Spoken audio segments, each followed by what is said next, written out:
Hi, it's me, Jill Starr again, and I'd like to continue discussing the Deputy Mayor of Vernon Township, New Jersey, which is Harry J. Shortway, Jr., a man I used to be a police informant for. I know him well.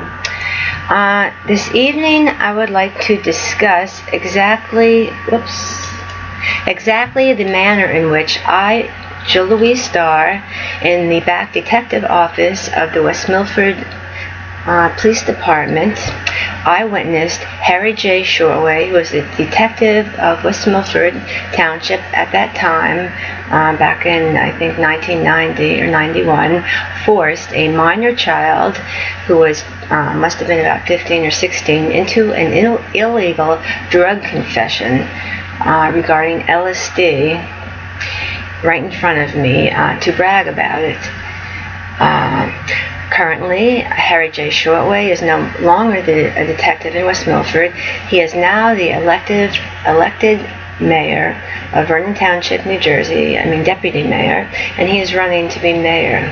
I wouldn't vote for him if I were you for a myriad of reasons, and this is just one.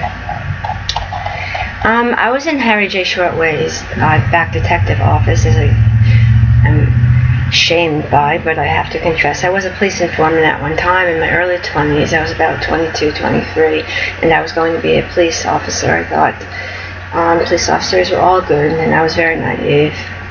At that time, I was in my 20s.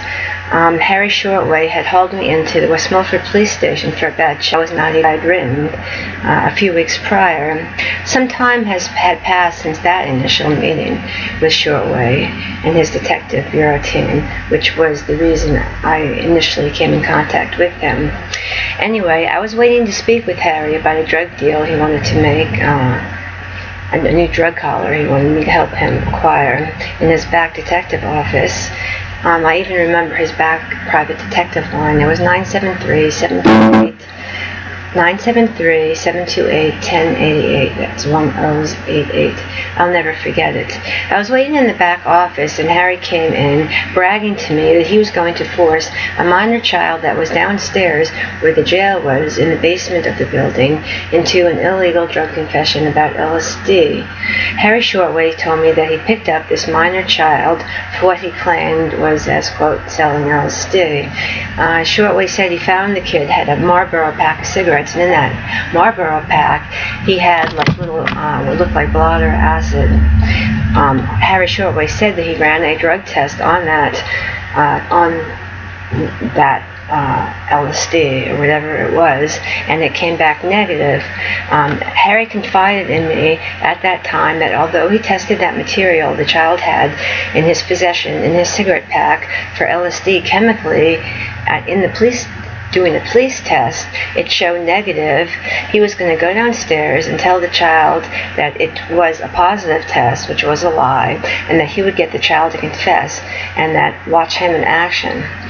I didn't say anything, so I just watched what Shortway was going to do, and he did what he said.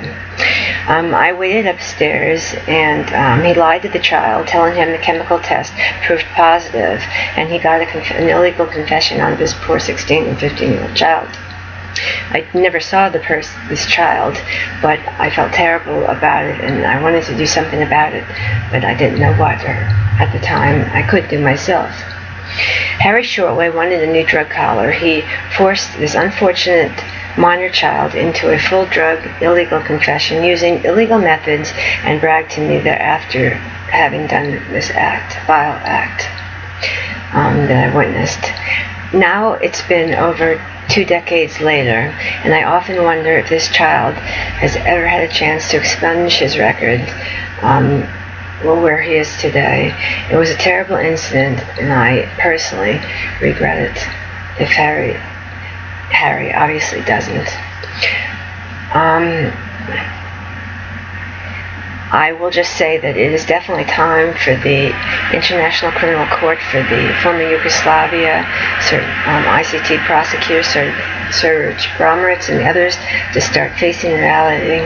Moreover, if all these internet rantings about Darko Mladic, Karadzic, and their associates being as genocidally ruthless as worldwide press at The Hague claim, don't you think that I, a small little girl, weighing nearly 120 pounds, would be scared to death that I was going to be killed by some non-existent Serbian hitmen for writing a book about this subject.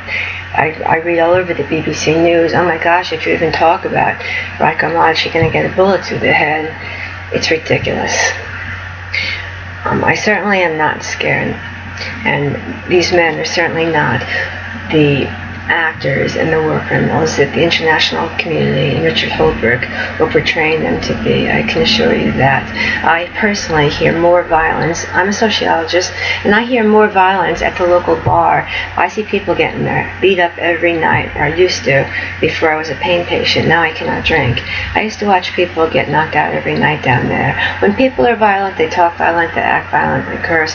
They tell me, hey, I beat the crap out of this one last night. I never heard one word of violence from Karadzic, not one word of violence out of Ratko, and not one word of violence, or not even a curse word here and there from Darko. I do not believe any of these men are true war criminals.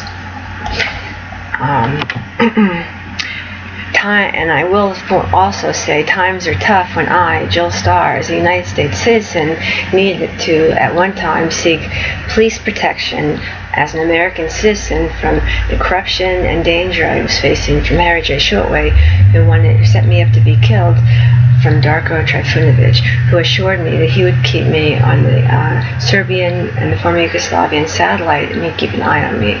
When I have to go to a foreign country to protect me from a corrupt police agent in the next town, such as Harry J. Shortway, there's something wrong in the government in America, and I'd like to see it fixed.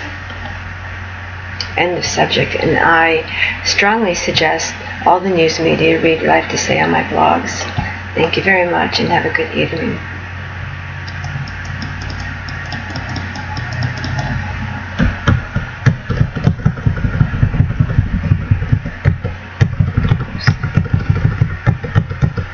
And I would like to end in saying, just imagine I was 21 years old. I was a college student. I had my whole life ahead of me.